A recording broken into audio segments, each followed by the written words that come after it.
Buzzword, I bust through when bust moves. Stay true, they kill it, they stay smooth. Handsome brothers stay set in the mood, but they wanted funky rhymes from the brother so cool. Trying to check the vibes and set the conversation. The keenest minds to find this observation. I'm on 10 podcast, so don't not face it. We'll be the first to declare our greatness. Checking out, check out, I'm checking it twice on the weekly. I'm busting, cause busting is life. If you don't know, now you do though. You should peep game, that'd be cool though. Cause your part is crucial, so get on the movement. If you ain't busting, don't know what you doing. Wasting your time and ignoring the truest. Some of the realest, they greatly influence. Kings in Montana creating a movement. Scrapping or rapping or laughing or acting. It really don't matter, cause this is our passion. We busting and trusting. It really is something when it comes to our family. You know that we love them. That's how we roll. Montana in the house and we taking control. Podcast kings in the place to be. We taking over, just wait and see. Slow down and catch the vibe. Weekly buzz, but we on tonight. No boasting, true and tried. It's Buzzword, it's ride or die.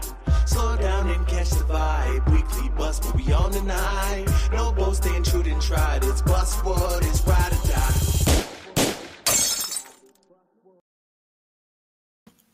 Welcome to the show, everybody. We are back. We are live. We have the super freaking awesome funny man, Rodney Norman, and Harvey Singh with us today. How are you boys doing? Good. What's up, boys? Doing good. Feeling great. Like, you've seen Harvey in our videos, but he's never jumped on the show until today. What's up, fellas? Yeah, we're here, man. This has been a long time coming, I think, getting together, and what better way to do it with having our boy Rodney here. We've been doing a lot of things together, so I'm excited to be here with all you guys at the same time. This is great. Absolutely. This is a dream come true. This is a teamwork. Makes the dream work kind of thing goes on. The theme is on, and it's lit on fire. Yep. Hey, and for everybody watching, how do we sounding out there? Me, Ty, we all sound good? Yeah, we can hear. I can hear you guys all right. You guys hear us all right too? Sound great. Shout out to our boy Andy, man. He's over there working on alongside Sing Contracting, getting ready to film an incredible commercial for these guys. So this is an absolute honor to have both of these gentlemen on, and then we have Andy in the background team, who usually helps us behind the scenes. That's right. So we're here. We're live. Well, We'll get a little crackling. For us? Yeah, I get it. Well, it just cracked. Was getting Thailand's mic there was crackling a little bit, so I don't know. I don't know if that's on our end. Oh, here, yeah, but, he's got it There we go. Maybe we'll try that. in a funky spot. There we go. Anyways, so as tradition goes, we'll start with Rodney. Who are you? Where are you from? And I guess, how did you get into what is now stand-up comedy? Yes, sir. I got into stand-up comedy because I'm not good at anything else. So this is just sort of last-ditch attempt at survival. But no, I'm having a great last time. attempt at survival. I like to travel because I've been trying to get abducted by aliens for years. So this gives me a lot of seat time out in the middle of nowhere. Let him check. I feel like being in North Dakota, this is kind of the place that might happen. There's less people. I feel like they would be more comfortable here. Hey, look, I'll be honest with you. I stop at every railroad crossing and hope for the best. Hey, man, I'm so weird that when we go out to our family cabin, I attempt to contact them with lasers and spotlights and crazy shit. I relate to the too. Jason. I would go hang out at Devil's Tower. I'm like, there I you think go. this is Grand Central right here. I've got all these fire in the sky scenes, and what was that last encounter? What is it? Third encounter? What is that? What's that movie? Close Encounters. Close Encounters. Close Encounters of the Third Kind. That was my childhood. All my friends watched Star Wars, but Close Encounters of the Third Kind came out at the same time, same summer. Oh, and that's what I watched. That was my thing. I've been playing with mashed potatoes ever since. So, Rodney, I want to get a little into your background. I did a little research on you. I heard you were a Marine, man, first and foremost. So thank you for your service, if that's accurate. And yes, it is. Well, thank you for your service. They told Yes, me sir. once a Marine, always a Marine. So I didn't bother to re-enlist. Well, either if that's true and it rings true for you, you also evolved into a funny comedian. But also, you took your talents into philosophy as well. You're extremely intelligent. Is the rumor on the internet? Well, I just used GPT and I fake people out. I just say, hey, pretend you're smart, say something stupid, and this is what happened. And and this is the outcome. He says. Shout out to everybody in the comments. Also, Johnny Pacheco from Beat Boys TV. We'll be seeing them as a guest. Lori's in the house. Mama Stewart, let's go. I seen King Kai drop a like. What's up, fellers? What's up, Chad everybody? Burbank and Taquan. Everybody is out here. Shout out to Big Face too, man. Always tapping in. Yes, sir. So after you enlisted, you did your military lifestyle, and you kind of, it looks like you went to college for philosophy and jumped in. What was the direction? Like, I know that you joked about it, which is funny, the irony of being a comedian and then joking about being a comedian. What really did lead you to being a comedian, and kind of taking it? Was it just a travel life, something you really pursued to do behind the scenes? It was my wife. I think it was her attempt to get me out of the house. She said, "Hey, you ought to take this up. It'll take lots of time. You'll be gone all the time. You'll travel a lot and be away. You should do this." And so she finally convinced me to do it, and here we are. It's I think it saved our marriage, having distance. With him being gone all the time. So years later, it worked out, huh? Welcome back, honey. When are you leaving again? Yeah. I need some space. Go do something else. Oh yeah, don't forget to not unpack your bag. You got a flight next weekend. All right. Well, you've been doing it for a long time, man. You've been doing it since '98. In that, I'm sure that comes up with tons of ups and downs and touring and traveling. You've played in movies. You've probably been on all types of stages. What are some of these ups and downs that you got to experience that you remember that you could help some other comedian? Because we have a few stand-up comedian buddies that we know. Shout out to Caden LaCassie. He did open up for him. Yeah. Billings. He opened up for. Oh yeah, that's right. Yeah, yes, sir. Do you have any advice that you could offer some of these younger cats that are looking, to try to chase the stage as well? Have a backup plan, because that's probably what's going to take over. Yeah. No, it's a mean and brutal business, and as soon as you're done with your set, you're an unemployed bum once again, and you got to go find another job. I mean, think about that. If you had a job where every day you got home, the next day you had to go find another job. That's pretty much what stand-up comedy is you're constantly looking for a place where a group of strangers will gather and let you speak to them, and it's rather a rather odd existence, but it's great, man. It's fun because one day you're performing in front of a group of 5,000 people that love you and think you're amazing, and then the next night you're in a bar in Billings, Montana, being stared at by 4 people who didn't know that comedy was even going to happen that night. Bar leaves all the TVs on. There's people playing pool, and you start doing your set. People start saying, "Hey, where do you sign up for karaoke?" So that's what you got to look forward to. Damn. Montana does have that reputation of being uncultured at times. This is true.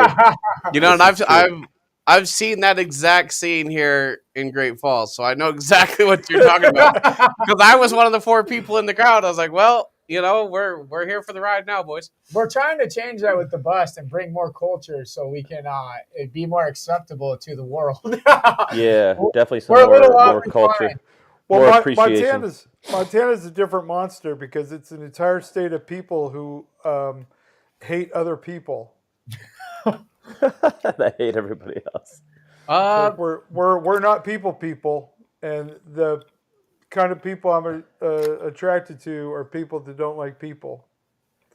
They have a motto here: stay with no tourism. They like their peace and their distance in Montana, but I think it's becoming unavoidable here, so people are learning to adjust to Yeah. the curbs. Oh, that's what I love about the 80-mile-an-hour speed limit everywhere, even on roads that have no business being 80 miles an hour. You guys, everything just 80 miles an hour everywhere you go. It's sort of like you say, "Hello, welcome to Montana. Now please hurry and leave." Yeah.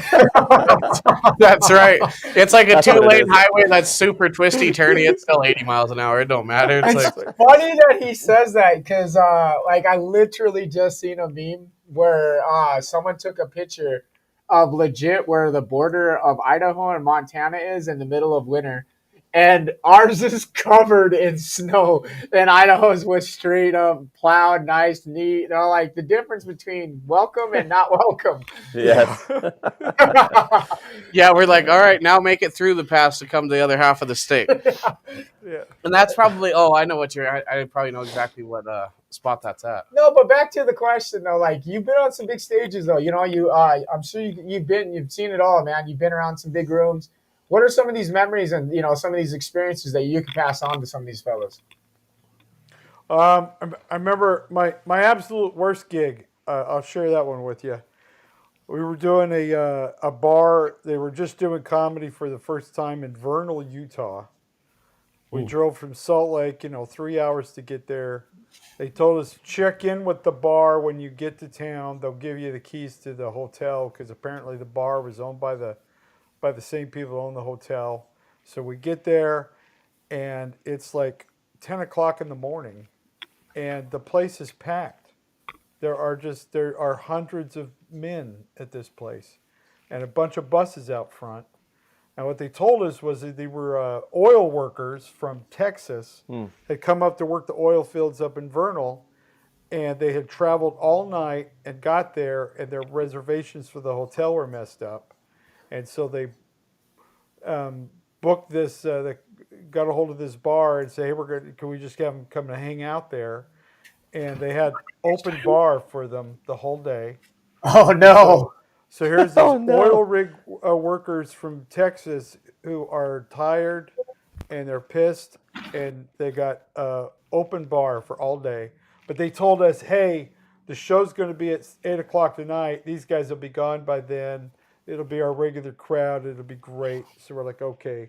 So we go. We, hang out at the hotel. It's time for the show. We head over there, and they're all still there.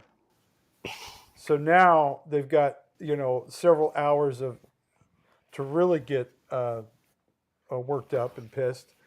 And they're like, well, let's do the show. And there were 4 comics.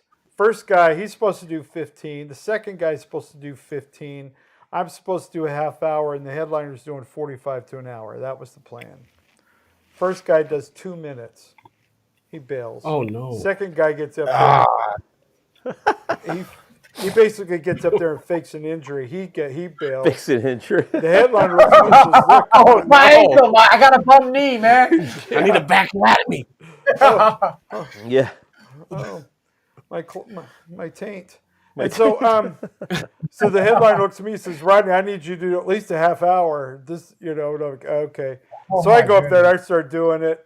And while I'm up there, nobody's paying attention to anything we're saying. They're being rowdy. They're throwing things at each other at this point in time. People are pissing in the corner because they're Oh, no. in the bathroom. Sounds like a school bus. I mean, drive home. it's just complete disaster of pandemonium. And I'm sitting there trying to do bits, and nothing's going on. So I was in college at the time, and I was working on a philosophy paper. So I just started reading my philosophy paper about Nietzsche and why he believed that God is dead and how God isn't really dead, but we've killed God within our culture. And that actually got a better response than anything else I did. So I do my full half hour, and I go to bring up the headliner. He just looks at me and he goes this. He says, no. Just go.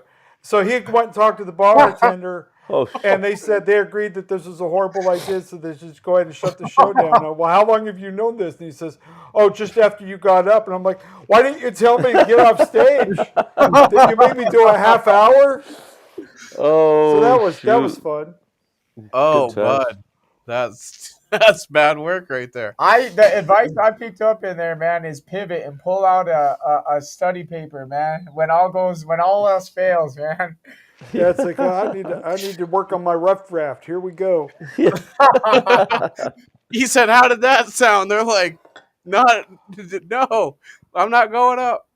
Man, that's crazy. Pivoting over to Harv. It's Harv's first time on the show. It is. Yeah. It is. It's been a long time coming, I think. Yeah, we need an introduction from our man. He's sitting off as a side character, but he's a main character in this episode as well. Harvey Singh, the man, the myth, the legend, the guy who's changing the game over here in Montana and much of the Northwest and over in the West Coast. And the game for the boys. And for the boys, absolutely, man. We've had several trips with Harv. We've had many memories made. I went halfway across the globe with this man. Yeah, we went to Dubai, Levi and I. Yeah, that was a trip and a half right there. That was a trip and a half. Yeah, we got to go see our boy Kai Stewart out there and lay it down out in Dubai. That was crazy. Yeah, I think it was love at first sight. You know what I mean? We've been getting along and we've been doing a lot of different things. But yeah, just a little introduction. My name's Harvey Singh, owner of Singh Contracting. I've had my business since 2013. Started up in Billings, Montana, and Bismarck, North Dakota, kind of simultaneously, but a little heavier over in the Billings side. I used to actually ended up out in this area. I was born and raised in California, but I ended up out in Montana and North Dakota back in 2007, trying to do some roof sales for a company, and traveled back and forth. When the winters got really rough, I'd go back to Cali and just enjoy my winters. And I think right about 2010 is when I decided I was going to stop going back, or at least didn't travel back that winter, and just ended up in Billings. And right about 2-3 years after that, had a kid, started my own company, and it's kind of just never looked back. It's been kind of a crazy journey. I think the story gets a little deeper than that, which we don't have time for, but that'll probably be another episode. But yeah, that's kind of how I got to know you guys and a lot of the other people early on in my roofing business when things went really well right off the bat. Everything that I do comes from a great place of gratitude. So, when I first started to see some success. When I first started to see success, I started, pumping money back into the community. So this is where Singh Contracting as a roofing contractor is different from all the rest. Everybody else is looking to make money. I'm looking to make change. No pun intended.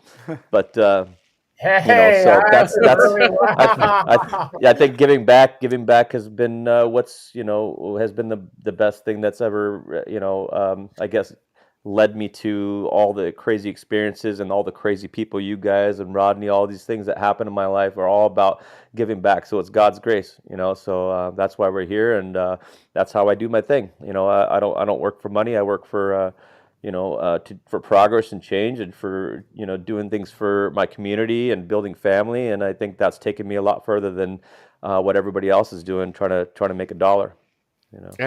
And for the joy of life, dude, I can tell you that for sure. I mean, absolutely.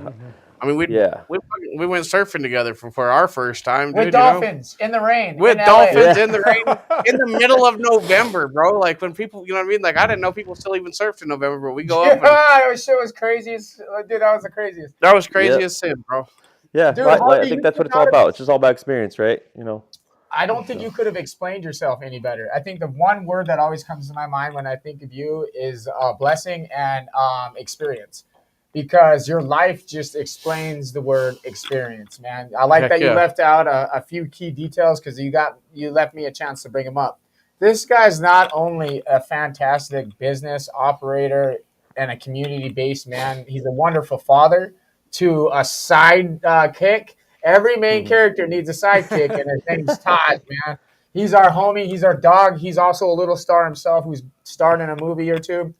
And he's also a fighter, not only in the ring, but outside of the ring. This guy trains nonstop for his life and preparation. We've spent a few days with day in the life of Harvey Singh, and this man doesn't stop working. I love that you added that you're a community-based man, because you've shown and displayed nothing but that. Every sentence that you've ever spoke to us has been community-based and progress. And well received by us. Yeah, sure. And the influence that you've had on us is, it'd be understated if I tried to state it. So I love it. I want to say I thank you, and it's awesome. But also to add to this man's experience, he was in a band. He's a musician. He's a fighter. He's a A business few owner. He's a bands, bro, and they father. rip, bro. If you guys have never He heard him, fucking rips. Let's just get this straight. This guy knows how to play, bro.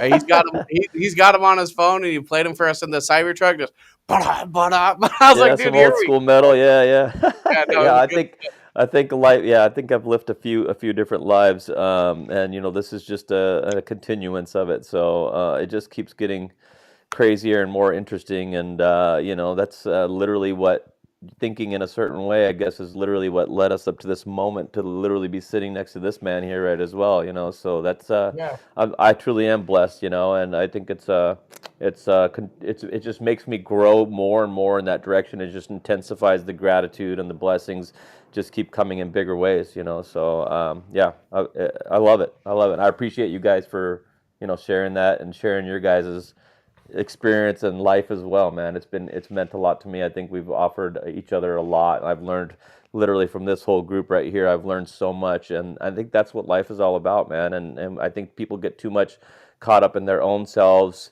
and kind of put on the blinders, when you include everybody else and you're not just doing for yourself and you're doing for others. The doors that open and the experiences that come into your life are incredible, and it has nothing to do with money. Money can't buy that, so. Let's talk about lifestyle. I'm glad that you brought it up, man, because I don't think there's a better aspect or a better group of individuals to talk about lifestyle and thinking, mind state, and because we got a man who's a philosopher sitting with us. He's also a comedian. We have a business owner. We have two business owners on our end, also hosts and networking people like ourselves. But I love that We're all creatives in our own way, including Yeah. our man behind the camera over there, Andy. I think there's Andy, a whole lot of manifestation going on around us, and I like to use the term. I know that you do too. You come from, if you don't mind, you have Buddhist roots, and the manifestation and using your mind, and the law of attraction. All that plays into it, compiles into a huge, real life effect. absolutely. morning I breath think you work attract the right people. You attract the people that that kind of have this similar thinking. And even when I reached out to Rodney, you know what I mean, I just was watching all his videos, and he would crack me up all the time. I didn't know. I just knew about his comedy and how his videos that were just so hilarious. I would never have known his philosophy and his way of thinking behind it. So to have been able to now afterwards sit down and have food with this guy and break bread and learn more about it, I'm like, wow, this guy, he knows about all this too. Like, you literally, when you connect on this level and this mindset, and you start thinking in a certain way, you literally start attracting the people, the experiences, all the things that you need to continue and to grow that. And I think, and I really believe that God is also growing, and Yes, sir. we're through us. You know what I mean? We're all kind of vessels for Him, and when you stay in that place, you start to bring all these people, and then that's why I think I'm sitting next to this man right now, and I'm blessed to have him here, and to meet somebody afterwards, and then you start to learn so much more about them and have even more appreciation for them. It's an even bigger thing. It's almost not even like a surprise. It's kind of like, yeah, I knew there was something that drew me to this person, and I think that's what it's all about. We pick, we not only do we get to pick the people that we're around, and like how that develops our life goes, but like when you do connect with people like that, it kind of, I guess, it becomes exponential. You know what I mean? Like, just being around people that have the similar mindset grows you in such a huge way. And I've learned so much from this guy, and really all we're doing is sitting around laughing and joking, and it's crazy how much that alone can seep really deep inside your soul. It's powerful. Yeah. I love that you said that, because Rodney, I'm going to let you chime in here in a second, because I want to hear about your philosophy on life. Harvey keeps circling back to it. I know that it's something that I want to hear about, but I also kind of did a little research on what you're kind of thinking, and correct me if I'm wrong, but like how you approach life is almost like, in a humorous way. You're meant to laugh through the pain, but like, there's a quote from here. Actually, I'll just say it. You don't have to figure out your life. You just got to enjoy the confusion. And I think when you kind of see through all that, you're looking at life as through a child lens, but also in a learning and in a student way too. And I think that brings the Somebody experience, that's bro. been through it to, at Yeah. least understand that every situation brings pain, but also a learning. That was a quote that stuck out to me, and I wanted just to bring it up to you and see, your kind of your mind state, going into your comedy and your lifestyle and philosophy as well. Well, yeah, life, whether you believe in God or that this is all just a big happy accident, regardless, it's pretty amazing that we're here. We 100%. only have a limited time. People always say that they're worried about dying. I'm like, dying isn't. You're going to die at some point in time. The biggest thing you should be worried about is just living while you're here, having a good Yeah. time. This is amazing. Whether we were created with a divine purpose or if we were created by the Anunnaki so that we could work in the Mine gold gold? mines Yes, and there we go. wait for them to show up and enslave us again.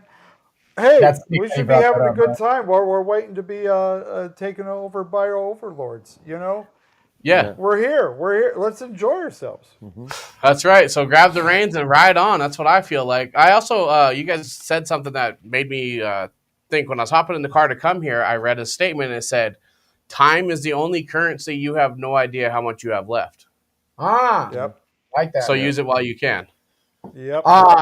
You've transitioned, being a soldier and all that. You've transitioned pain and hardship and going through life's journeys into humor. But in that process, you kind of created like an alter ego. Is that true? Yes, yes. He's loosely based off my grandfather, who was an alcoholic. He was, when he was a lush drunk, he was fun and interesting. And so I kind of been playing this idea of creating a character based on how he was when he was drunk, and which was all the time. But I had one day I was watching a friend of mine on Instagram, and he's a good looking dude. He's wealthy. He's married to a hot wife who's a doctor. They live in a mansion. He drives a Ferrari. His life is perfect, and Yeah. I mean, he's what every dude wants to be, and he's making these videos, espousing, positive affirmations, all this stuff, and he's saying really great stuff, but nobody's listening to him. His video had been up for like 3 days. It had 8 likes, and I think 2 of them from him, and it just started. It was I was just laughing because I know this guy. And I'm watching this and I'm thinking, why is nobody listening to him? He's saying really positive things. And that's when it dawned on me, that's it. My drunk grandfather as the world's worst life coach. And so I started making the videos really to make fun of my friend and his positive messages, but delivered as my drunk grandfather. And that's where the idea got started. And his name was Leonard. The character's name is Leonard McCrunsky. McCrunsky, yeah. Leonard is the name of the road in my hometown back in Stafford Springs, Connecticut, that you take to get to the dump. Oh my God! That's good. Oh, genius! And McCrunsky is just a play off. My grandfather's last name was McPhee. And so I just kind of was playing around with the idea of McPhee, but I for some reason the idea of McCrunsky came through my mind, and so Leonard McCrunsky was the name of the character. But he blew up before I had a chance to really introduce him.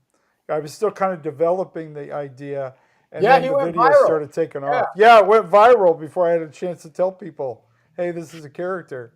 And so people thought it was really me.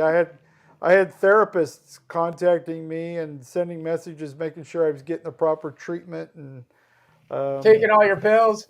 Oh, yeah, they have early stages of dementia. Yeah, they say, Rodney, if you need help, never hesitate to call us. Yes. Like, Hey, I would think, I was gonna say like a sentence about you, but the more I thought about it, the more like it kind of just rings true for a lot of us. But I'm gonna direct this more to just these gentlemen in the group. You're one of the few, I should say, that are in the entertainment business that doesn't strive for fame, but just strives for life. You know what I mean? And I want to salute that and take my hats off to you because I think that's what makes an authentic entertainer. Is you don't have that initial fame drive. It's just because I want to do it. This is something I have passion for. And I think we can all relate to that. That's on this show today. Absolutely. Yeah, you just do it because you love it, and if you become rich and famous, awesome. But if not, I'm still having a great time, so it don't matter. I mean, if this is the height of my career, I'm cool with that. That's hey, at least you've had a good time doing it, right? So Right. Yeah, absolutely. It fits the philosophy, and I think that when you fit your own philosophy, then you're living what you've always intended to live, right? Right. Absolutely. And that's one thing I think I've found in Harvey is meeting him and seeing the way the things that he's done. It's like This dude's unreal, isn't he? A kindred spirit. Yeah, absolutely. Thank you, guys. It's all because of guys like you, yeah. It's that combined energy. It's like a what was that? It's like a transformer. What was that one back in the day with all the different like lions and things that would come together and make like. Oh yeah, dude. Voltron. That's what I was thinking of. It is Voltron. Yeah, that's what I feel like. Power in numbers. And it just strengthens and keeps us all on course. So I think it. I definitely feel that resonates that way too. Because I was going to say Power Rangers. Let's talk about fame, though. Even though you guys don't strive for it, none of us do. But you guys both have been in the movie industry and mingled around Hollywood. Matter of fact, we've been in Hollywood with Harvey. Yeah. But being in Hollywood has brought you to, the side, kind of like the movie side of things. You had a couple movies, Jeebus and COVID Karma. What was it like working on sets and stuff? And Harvey, you can chime in too. I know you've worked on sets with Taj and Disney and Soul. And yeah, I'll let Rodney. What was it like for either one of you guys? If you guys don't mind both them. Well, it's funny. The Jeebus thing was I was doing shows in Florida, and we were doing this little theater, and this group after the show came up to me and started, gathering around me like I was a cult leader, and I was like, I think I'm getting recruited here. And they started telling me this idea, this movie that they were going to make, and I was like, oh, that sounds like fun. What they weren't clear about was they were in the middle of filming this movie at the time. They stopped production to all come over to watch me perform, to talk to me, because the guy promoting the show, he was just going out handing out flyers, trying to get people to come, and he goes into this kava bar and starts handing out flyers, and they're looking at it going, hey, wait a second, you know this guy? And he's like, yeah, he's doing a show tonight. And they're like, he's here in Florida right now? And he's like, yeah, he's going to be at this theater. And so the whole group came over, and they told me the storyline, this idea of Jesus coming back as a Florida beach bum. And it's going to make fun of, modern political culture. And I'm a big fan of making fun of American political culture. Who isn't, right? Yeah. And they floated the idea of me playing God, and I'm like, why not? And so we filmed all my parts. I didn't even know what the storyline is. If I did, I probably wouldn't have agreed to do it. But so they just set up a green screen, and the whole time as I'm God talking to Jeebus. And so I'm kind of like this fever dream sequence in the movie. Okay. And so we just set up a green screen, and there was about 6 or 7 things that they needed me to say for the continuity, and then the rest of it was just improv. We were just me and the guy that plays Jeebus, just improv for 6 hours. Man. I'm gonna watch the movie tonight, and with my wife. It sounds like it's probably a wild ride. But for you guys to improv a lot of movies, I mean, just improv in general is crazy, man. I mean, trying to be funny on the go is insane. And it's hard. I only took like 2 2 semesters of acting. I wasn't great at the improv thing, but now I figured out. Now I'm pretty good on a pivot foot, just out in public. But It's good I for don't you know. though. Yeah, things like I, that. It's good for well, just different things. Actually, when I spent a little time in California, the last little stint, I actually did the Upright Citizens Brigade, went through that whole program, and I've done a little bit of groundlings and stuff like that. And like, I was doing it more for fun, just because I actually dropped out of, didn't go to college because of public speaking. I was always so scared to be in front of crowds and things like that. This is early on, and I literally left school. I was like, I'm out, because they were like, hey, you got these last couple of electives that you got to get through. And I was like, okay, cool, yeah, I'll see you tomorrow. And that was that. That was my, that was that. But it really helped a lot. I recommend it for everybody. I mean, I'd love it. I wish I could have the balls to do what he does, is get up and maybe someday that'll happen. But doing some stand up or doing something like that. But aside from that, just going to those classes and doing a few acting classes and the improv and stuff like that has made me so much more comfortable being okay looking stupid or just saying something and not caring what people think. I think a lot of that stuff we pick up when we're younger, and it just stays there. And who knows, if I didn't go down this path, I'd probably just be some quiet dude that just found some comfortable little life in the corner. And I'm glad I didn't, because it's being that way and being open and being receiving and accepting to the life around you has led me to so many crazy experiences. Just opening my mouth and maybe the right and wrong situations has opened up so many doors and so many crazy experiences that I would have, and meeting the craziest people that I would have never happened. So I highly recommend doing something like that, getting out of anything that'll get you out of your comfort zone, anything that you're afraid to do, you need to do it. You just need to do it. If it's not going to kill you, you know what I mean? It's only going to grow you. So no, I definitely agree with that. Improv's been huge. And then watching this guy, I'm jealous, man. He even just did a set yesterday. He's like, hey, I'm coming through Bismarck. I'm like, we got to do another ad then. We got to do this. And, we tried to figure out what else we could do while we were here. And he shows up to the, Taj has been, volunteering at a nursing home up here in Bismarck, Benedict Living Community.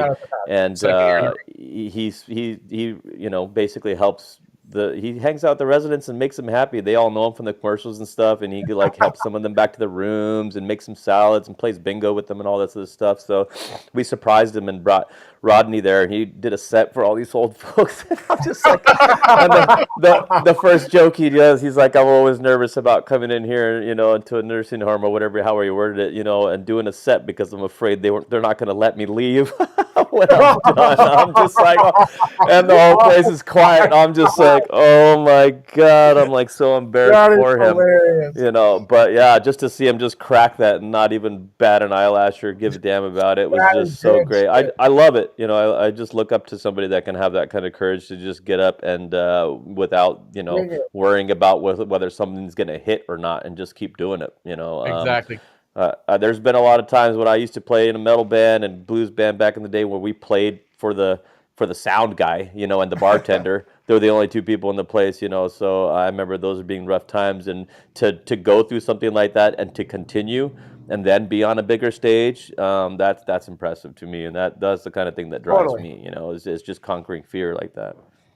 If there's one thing I could learn from Harvey Singh and, just a lot of the other influential people that I have around me, bro, is that every one of them seem to display one quality trait that I love about them is self-awareness.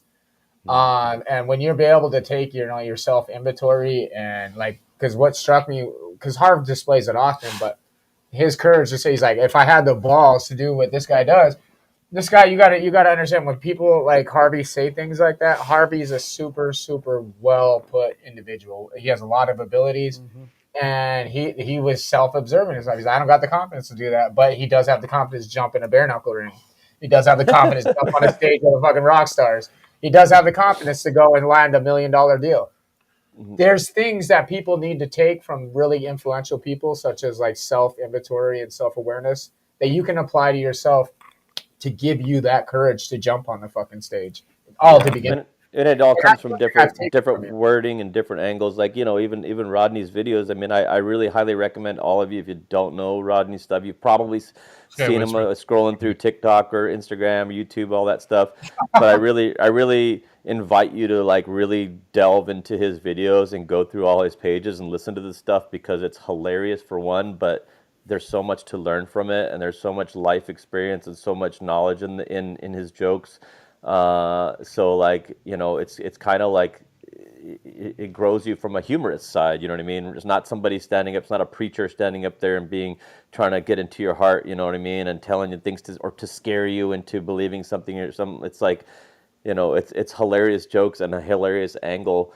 Yeah, a lot of the stuff, even some of the videos where he doesn't even say anything. You know, there's not even a word. It's just his face and his expressions and things like that. And you learn something from it. You gain something from it. And that's, you know, so I think everybody has their own, you know, fruit to offer, you know, back to the tree. And personally, for me, I'm going to do what I'm going to do. If you find it funny, it's great. But I'm going to do it anyways because in about 15 seconds, that person off that heard you is going to forget about it, right? Yeah, exactly. That's I mean, that's why people go to New York and just do the most wild shit. Because 2 New York blocks later, they forgot what the fuck just happened. Frankly, because it's New York, but it's still just great, you know? No, that's for real, bro. They're like, that is for real. I mean, I seen somebody, a whole like a cappella group just hop on the train the other day. And, you know, like how often are you going to run into that, right? You're going to run into that in New York. I think that's probably about it. You know, they took over one whole train thing. I was like, no, where else in the world does somebody get, you know what I mean? Where else is that going to happen? Right. Nowhere, I don't think. Maybe Chicago, but I doubt it. Well, there's this New York street performer named Matthew Silver who he's just totally nuts. This guy is completely off the wall. And people kept tagging him in my videos and me in his. And so finally, one day he just sends me a message out of the blue and says, "Hey, I think we're supposed to know each other." And I'm like, "Yeah, I agree." And so we started making videos together, and whenever we get a chance to, and they're just nuts. This guy, we were filming some stuff in New York where we were just sitting eating pickles in front of this place, and having a philosophical conversation about eating pickles. And this dude is wearing literally a little girl's swimming suit. I mean, he's really skinny, so he fits into it. So he's wearing that, and he's got this tutu. He's got these weird moon boot things on. He's carrying this weird armor that he made out of cardboard, and I mean, he just looks ridiculous. And we're walking around New York City, and people are not even paying us any attention whatsoever. I mean, it is not. It's just not even weird to them. Not even weird that this guy is running around in this little bathing suit, girl's bathing suit with rainbows on it, and it was like, it was just such a surreal experience. But it was fun because it was like just completely free. It's like, just do you, just be you. Nobody cares. They're so wrapped up in their own world that they're not even paying attention to what's going on. But then again, in New York, there's so much craziness that you just get used to it. Yeah. And it was very liberating. It was pretty fun. No, it's charged. So the topic just keeps coming up about, I like that both of you guys have brought up the topic of God and gratefulness and, culture and, especially American culture. And Levi brought up the fact that, you can just do crazy shit sometimes, and like, especially in environments like New York, because there's so much crazy shit going on.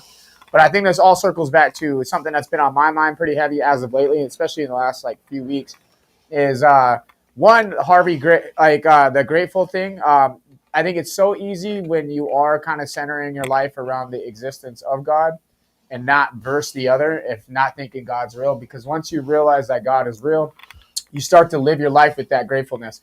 Like I was telling my dad the other day that I have a hard time not explaining the existence of God, because as soon as I open my eyes, I realize his masterpiece. I mean, as soon as I wake up, like, oh shit, I can think, I can see, I can hear, I could taste. Why can I do this? You know what I mean? Like, why is this a thing? That's God. The only answer for that is God. And so like that gratefulness just comes so much easier when you have that acceptance of God, and you no longer become blinded by everyday miracles, if that makes sense. Like, I think like how I explain it, people miss God because it's like the lamp in the living room. They have a just don't even blind see it. eye. Yeah. Yeah, they have a blind eye to the object that's in front of them. Yeah. And if it's not on your mind, I got baptized back when I got married. As you know, Harv, you were there. So Yep. I got baptized and married on the same day. And ever since then, like my grateful lenses has tripled, 10x, 10x. 10x. 10x. And freaking, I think that gratefulness and that magnitude and that manifestation and that prayers, all them prayers, I've been calling manifestations lately. Like praying to me is manifesting. Oh, Yeah, Yeah. absolutely. Well, I think it's important for people to know that whether they are whatever they believe, no matter what, they are manifesting their own lives. I think that's the one yes, thing that hit me the hardest. So when I grew up, my parents came from India. You know what I mean? So they have their religion and their belief system, and then to be raised in Riverside, California, that was all white and Christian, and yeah. and being told this over here and being told this at home. I got to a point where I was like, I don't know what I believe. I was like, I don't know if I even believe there's a God. And I had death That's the anxiety for a lot of blessing. my younger years. I used to just sit, when I was 7 years old, I used to sit in the hallway and just stare at the ceiling and just be like, space, time, like what? Like I just was Well, I like, can what the relate to that, fuck? Harvey. So that was all the way into high school, and it wasn't until I started reading stuff about like Einstein, like energy can never be created nor destroyed, That's and I what's was like, okay, so then I can stop being afraid of death because this is just an interruption,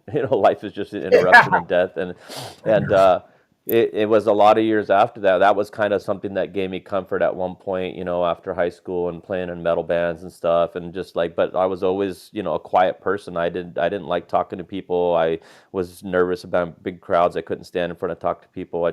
So I always stayed to myself, which, quiet people think a lot. You hear a lot more. You see a lot more.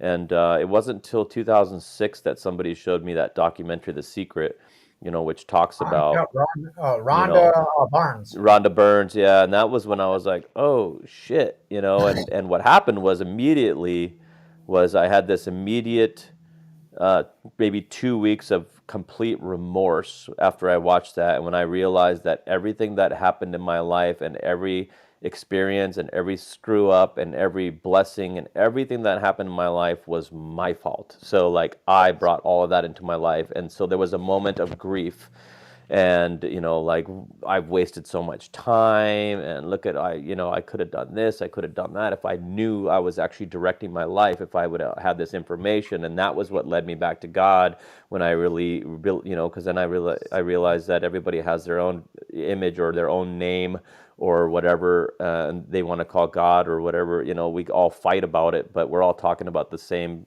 energy. We just have a different name for it. And that's when I was, full circle back to it. And then I was like, okay, now that I'm done grieving over all the, the life that I created without realizing it, because I just rolled with the punches and let life, lead me, and, let all my experiences control me and make me think that a certain way. Now I got to shift. And I was like, well, now what? Okay, so if I know this information now, what do I do with it? And that's the funny part, is that I was doing nothing back then. I was working on a construction job, holding a slow and stop sign, partying on the weekends, playing blues and playing metal, and starting all over every week. And I didn't know where I was going. Who knows where I'd be if I didn't see that? And then I went back to that very same job, and I stood there at the sign, and I was like, I didn't know what I wanted. When it's like, you can have anything you want, it was such a big question that I was like, I don't know. I've never been used to somebody telling me that I could have anything that I want, that I could do anything what I want. So I was like, all right, well, let me just start with something basic. There was um, the guy that wrote the Chicken Soup for Soul books. I can't remember his name right now, Jack Canfield. Yeah. His whole thing when he kind of learned this information was he took a dollar bill and he just put, 5 zeros on it, said, I make $100,000 a year, stuck it on his ceiling so that every morning he'd remind himself, hey, don't just go aimlessly into your day. I make $100,000 a year. So that's what I did. I was standing on at the street, and I was a different person. I was still standing there in the street, but I was like happy about it. I started getting raises at work, and within 2 or 3 months, and then all of a sudden, my brother's up in Montana selling roofs, and he had asked me numerous times if I want to come up, because I never cared about money. I still don't care about money. I just have it, and I just know how to do with it. I don't understand its energy, not an object. this is all that I learned along the way from my thinking, and my brother was up and he's like, hey man, and he'd always ask me, hey, come sell roofs with me. I'm over here. I'm in Colorado. I'm, chasing storms. And he's like, and then I was having this thinking, I want to make $100,000 a year. This is back in 2007. And this time he called me and I'd had this different mindset. So he called me, he's like, I'm up in Glasgow, Montana. I made 10 grand today. And the light bulb just went on. I said, that's where I'm going to go. And that's how I ended up here, so I ended up in Glasgow, Montana. I took my mom's truck. I didn't have shit, so I borrowed my mom's truck, drove up to Glasgow, Montana. The whole way I was driving, I was like, people love me. Everybody feels like they know me. I make $100,000 a year, and I'm good at whatever I do. Everything I do touches, everything I touch turns to gold. All this stuff. I was just saying it. It sounded like a crazy person, right? Yeah. I went to Glasgow, Montana, and here's this shy guy that didn't go to college because he was too scared to talk to people. And my brother wants me to go knock doors. I was like, all right.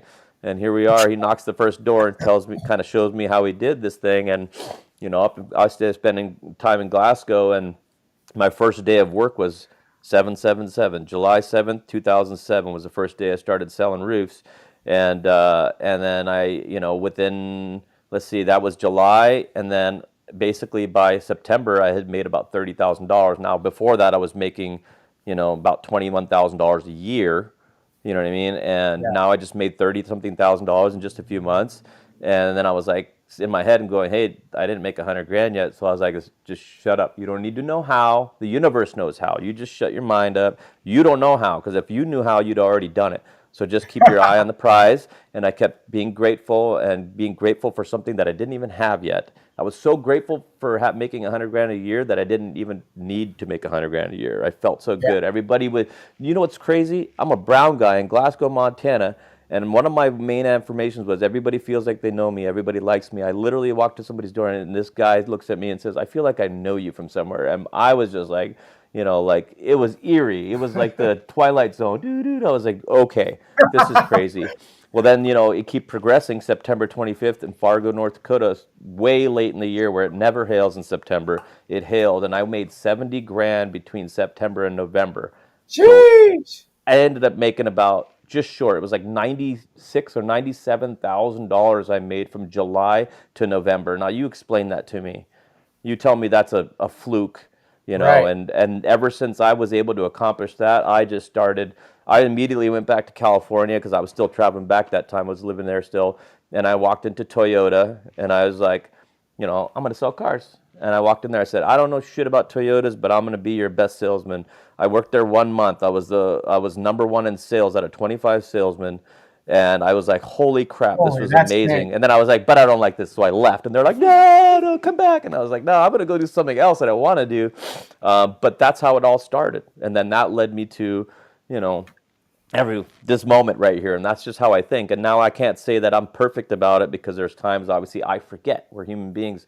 I'll forget to be intentional. I'll forget to wake up. I'll get so busy that I'll just get up and brush my teeth and run off and go do things. And then that day sucks. It's the days that I wake up intentionally that I do my routine.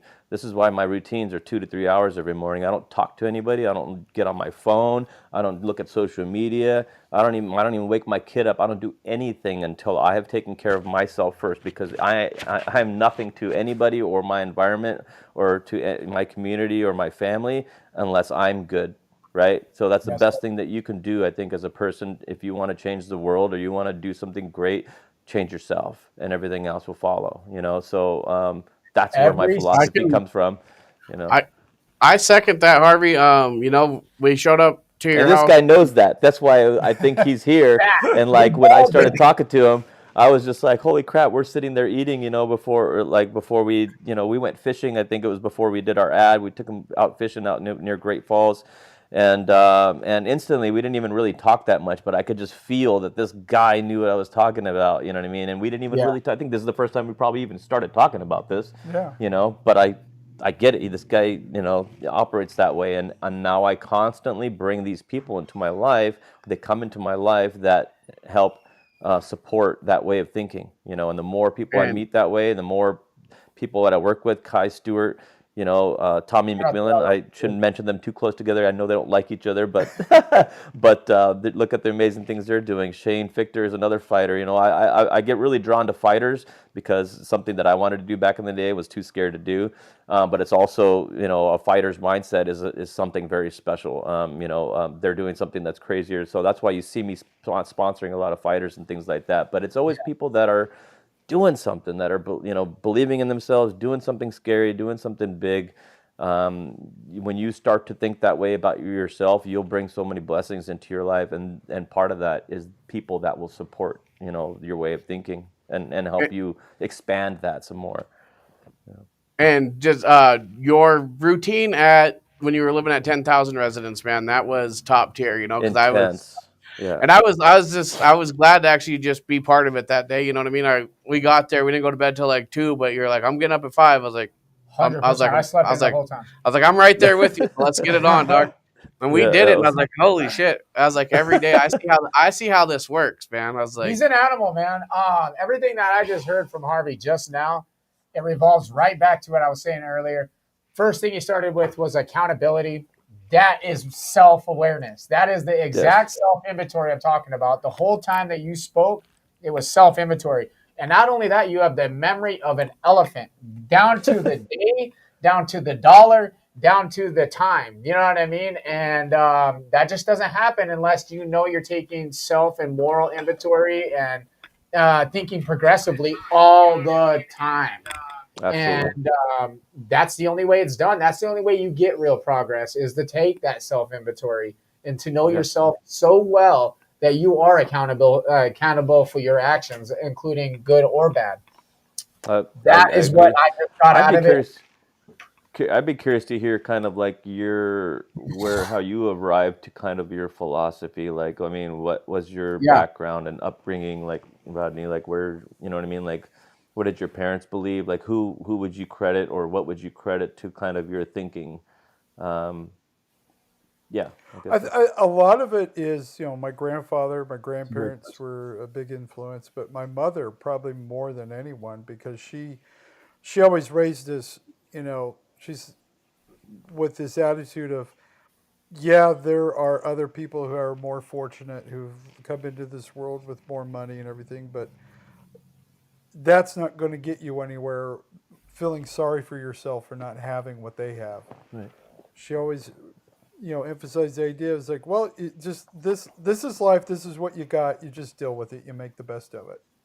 And it seems like it's just kind of a throwaway idea, but it really is the core of just, you just evaluate where you're at and say, okay, well, what have I got to work with, and what am I going to do with it? You got to deal with the hand that you're dealt. And just taking that attitude of, instead of, oh, I wish I had this, I wish I had that, instead I was like, okay, what do I have? What abilities do I have? What can I do to change the situation that I'm in, or to make this better? Yeah. And it just started as a kid, I never looked at myself as less than anyone else. I never saw anyone else as less than me, that we're all at, kind of even playing odds, and I just got to figure out, well, I have advantages that others don't have. Right. And that's one thing I've seen kind of in Western culture, is that we feel like if we have an advantage, that somehow it's guilty if you use it. Right. You know what I mean? Yeah, it's like you're supposed to feel bad about it. Yeah. Yeah, and so getting away from the idea of guilt, and getting away of being, overly humble, I guess, is the best way to describe it. It doesn't help that people hate on you for being successful, or doing big things. Or whatever. It's because then you start. I know that's hurt me sometimes too. Where I'm like, well, am I doing something wrong to be doing what I thought was the right thing? Like. Well, I remember thinking one time that it's okay to piss people off if they're the right people to be pissed off. And it's like, it's right. There are people who care. If there are people who get pissed off because you're doing well, piss them off even more. Yep. Who cares? Yep. That's what I always say. And so it's just, I love my haters. Yeah. Yeah. In fact, I've gotten to the point now, especially with social media, I look forward to the negative comments and the negativity, because I know that means they don't know who I am. Right. Right. And so new people are finding me and discovering me. Yeah. And they're going to judge me based on their own issues, Right. not mine. Their own lens, yeah. So if they're going to come and see this, stupid homeless guy, why is anybody paying attention to anything this guy's saying? Right. I just sit there and go, oh, hey, thanks for helping my algorithm. Yeah. You know what I mean? I get excited because it's like, this guy doesn't know who I am. Yeah. And that's a good thing. The more that I see, and so now the negativity I know is a good thing. Yeah. Because it's activity. Yeah, it is. It's energy. Yeah. Yeah. Well, exactly. Yeah. Right. Energy is energy. What you do with it is important. Yeah. Yeah, I agree with that. And that's the big thing. And just appreciating life, being grateful, having that gratitude towards just this opportunity. Yeah. To invite opportunities, to welcome opportunities. And when you're more open and inviting to things to happen to you, more things happen. Yeah. More I agree. What do they say? You positive catch more world. bees with honey. Yes. Yeah. So Rodney, how did you get into the social media space? Like every morning you wake up and you'll at least throw a little bit of wisdom out there. How did you get started in that? Like, did you just wake up and start it one day, or did something push you? Good question. I really started making fun of it was the plan. I just saw it as, like I said, going back to these influencers, they're always trying to make these messages about, having thousands of dollars and being next to a swimming pool with hot women and all this stuff. And I knew it was all, a scam for the most part. And so my goal was to be the complete opposite of what everybody else is doing. Right. Everybody else is trying to show this perfect life. Meanwhile, I'm the homeless guy in the middle of the woods. My hair's a mess. I got a beard. I'm just everything that social media is opposed to. That was my plan. I'm just going to. I love that approach. I mean, and it's been working for Yeah. you. So, Absolutely, yeah.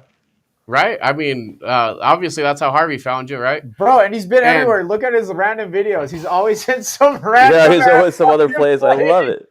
Were you? You never fucking know where he's gonna be, man. A few days ago, you were in the Salt Flats, right? Is that correct? That's what it looked like, yeah. In Salt Lake. Yeah, well, that's a video. I'll recycle that one every once in a while. I filmed that about 3 years ago. Oh, okay. Yeah, I was doing I do a calendar every year, and my son's my photographer, and he wanted to go shoot out there, and so we were out there doing it. And while he was setting up the next scene, I thought, this would be a fun time to make a video real quick, and I had no idea what to do. And at the time, there was this trend on TikTok where people would come from somewhere in the back and run up to the camera and tell people, F you or I love you or some weird message. And so I thought, I'll just do one of those. And so I'd had some idea that I was going to say, so I got all the way back there and came running up to the camera. And as soon as I got up there, completely lost the thought. It was just gone. I had no idea. That's my favorite one, I think. And so then I'm going, I forgot what I was going to say. Literally, that's exactly what happened. He literally runs up. He's like, hey, hold on a second, and comes running up. And then he's like, forgot what I was going to say. Never mind. It's just like, what? So great. Just the way he does. You got to look it up. You got to spend a day with Rodney Douglas Norman, and you'll be an instant fan for life. It's just so hilarious because the angle he comes with, it is, and I think that's the best explanation. It's everything that the opposite of what you would expect somebody would be putting on social media, like coming out, like the opposite of thought out and planned and everything, and just so raw and simple. I think that's primal comedy or whatever you want to call it. I don't know. Yeah. And then just not caring if it worked or not. Right. That's right. I've had videos where I start coughing in the middle of them, and your thought is, okay, I got to reshoot this, and I'm like, nah. Just I coughed during it. Oh well. Yeah. Trucks are going by, making noise. And, who cares? It is what it is. It is what it is. It's out there and it's live, Rodney, do you have any shows coming up? I mean, outside of the old folks home yesterday. Well, it's hard to come down off that high. Yeah. Hello? Yeah, I'll call right. you right back, baby. We're still shooting. Love you, bye. Um, I got a question for you. Sure. What are you listening to? What's your music choices? Because we're getting ready to do a big music hip hop festival. Like, have you done any music, or what's the kind of music you get into, Rodney? I keep going back to like old school country, like 60s, Outlaw 70s, stuff. outlaw kind of stuff. You know, Yeah. Merle Haggard. Actually, I Oh, have I been love it. too. Buck Owens. Yeah, That's yeah. that's my big thing, and then I'll go into 70s and 80s. But I'm always kind of pushing myself to listen to new stuff, and so I'll have like 1 or 2 days a week where all I do is listen to stuff that I've never heard before. That's cool. And That is try cool. I did that last night. Yeah, and it's fun because there's a lot of incredible artists out there now, and you can find them. Whereas before, you had to wait for the music industry to share it with you. Right. Now, with the social media the way it is, man, you could find artists, and people who aren't even musicians at all, just come up with an idea and make a song and put it out there, and all of a sudden, they're blowing up. It's crazy, but there's so much great stuff out there. Yeah, I'm always looking for new stuff. And thanks to Spotify, like it'll be like just I listen to my Discover Weekly, and whether it's an artist I have or haven't heard, there's a lot of new. It's probably like a 50-track playlist every week, every other week. Yeah. It'll notify me, hey, your Discover Weekly's been updated, and I'll pop That's in kinda there. cool. I'll let it play. And I found 2 or 3 bangers just in a matter of like 7 songs last night. There was 5 skips, but 2 bangs in there, so worked out for me. Yeah. I want to share something not only with you guys, but with our audience and stuff. The boys pulled the dub today. Oh, I got it. You got it. Got it right here. Yeah. No way, dude. All right, Let's so check What this up, out. Wesley? We got Wesley Kill Eagle listening. I love it. What's up, brother? Yes, sir. Wes is Shout our out to Kill boy. Eagle Promotions. But check this out, everybody. We did it again. The Family. boys went back to freaking back, baby. Platinum, the weekly buzz. You deserve Sweet. it, boys. You guys are the hardest working boys out in Montana. I love it. Yeah, you deserve that. Highly deserve it. This is the live entertainment, sports, and recreation right there. And then we went gold in this. We shared the nomination page too many times. It's all right. Our voters got confused. Gold. But it's okay, man. We'll take a second place any day, man. This is a win for us. It's we'll still take I gold. love it. It's something. It's all good. I'm really stoked by it, man. We went back to back. So shout out to our badass Montana fans and Great Falls community, because without you guys, we wouldn't have one of these. And now we got 2 of these, baby. Let's go. I Yes. love it. I'm so sick. Dude, on my way here, I was just shining, baby. I was just driving and trying to listen. Levi calls me. This is, I swear to God, true story, man. I'm getting ready. Our TV's back feed, so I had to run back to my house to get a microphone right before this episode.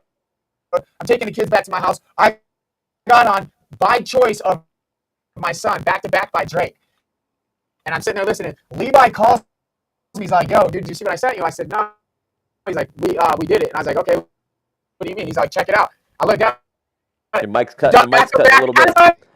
Listening to back, dude. I could not believe it. I said, Levi, I took a screenshot of what I was listening to. I said, I'm listening to Back by Drake right now as you told me we won again, dude. I love it. It's so crazy. Yeah, because I was reading Zach Lacassi's, and I was like, oh, I better go check the results. And I went, and I was like, oh, yeah, baby. Let's go, man. Jaquan, thank you, bro. We appreciate it. Coda Dixon, you already know. We're lit. And on the music topic and live entertainment, we have tomorrow Montana's largest hip hop festival coming up, Rapping the Rivers. It's a huge hip hop fest. 15th, 16th, 17th? Yeah, it's Something 3 like days. that. Yeah, 3 days. They got Raven at the Rivers, which is also attached to Rapping at the Rivers. So it's both the same event. So you got the EDM side, you got the hip hop side. You got local artists, mainstream artists, all coming at the same place here at Three Forks, Montana. And there's probably 200 plus artists. And guess what? Your boys are hosting the stages like last year. So the Weekly Bust is hosting the Rapping the Rivers alongside Filth and Foul, who is presenting the whole event. And we got Nick Barney who's coming in tomorrow. At what time? 11 a.m., baby. Y'all got to be there live in person. So not only are we winning back to back. Wait. Hold on. But then again, we're back on Friday with somebody performing at Rapping the Rivers. KCB out of Billings, R&B. Oh, that's right. KCB. Yep. Yeah, KCB. I don't know. I was like, you probably know her, right? Not only are we winning back-to-back awards, but we're performing back-to-back episodes, baby. All for you guys, the fans, the ones who voted for us here in Great Falls, Montana, of course. Hell yeah. I love it. I just had to drop some excitement news. We're wrapping into an hour. I don't want to take much more of your time. Harv, I know that you have the road to hit against you. You guys have a commercial. I was like, I know Andy's got to drive all the way back home too. So yeah, he's got to drive. The entire episode is dedicated to Harvey contracting. Sing contracting. My bad. And Harvey, because he's been supporting the boys the entire time, man. Thank you for your support, and Taj. Thank you, fellas. Yeah. Rodney, you've been a fantastic guest, and this was the exact episode I was hoping to get out of you. Not so much on the funny topic, but the real version of Rodney, and I think we got a glimpse of that. Thank you very much. I've had an absolutely pleasurable experience. Thank you, brother. Thank you. I know we got started a little late, and but hey, you guys got a commercial to get to.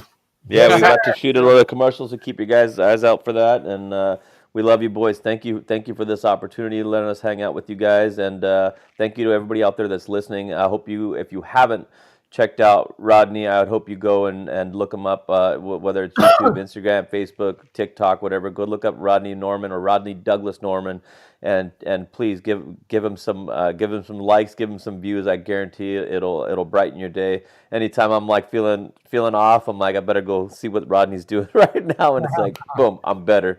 And you can ask any of his fans, that's the case. So yeah. Go out and check it out. And thank you, everybody, all my fans out there and my haters especially. Thank you for all the love. We appreciate you. We're just going to keep going and doing big things and hanging out with beautiful people like these guys right here, Tylen, Levi, and Mr. Rodney Norman here. That's right. And Harv, I'll catch up, and we'll catch up to you. Yeah, we'll be seeing you guys soon. We'll be in Sturgis here soon. See if we can get Kai Stewart to come down with us and hang out. Get rowdy down there. Those bare knuckle fights, BKFC is always a blast. So yeah, hope all you all can make it down there. I know there's a big crew of people going down there, so that's where I'll be seeing you boys, and looking forward to that.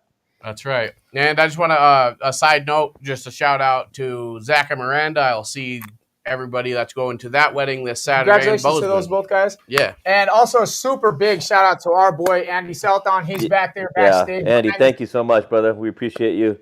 Yeah, he made the drive out here to Bismarck and accommodated. So yeah, thank you. This wouldn't be happening if this homeboy wasn't ready to do it, and also here to shoot an ad for us. So be keeping your eyes out for that. We'll be spreading that here soon as well. It's gonna be super dope. Shout out to Taj and Levi. Speaking of commercials, why don't we play one that we have for Sing Contracting right now, baby?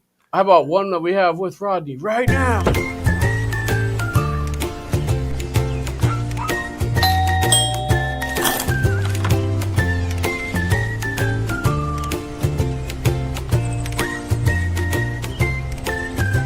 Who are you? I'm Taj Singh with Sing Contracting. Are you Rodney Norman? Aren't you a little young? I've been doing this 12 years. Come on, let's talk.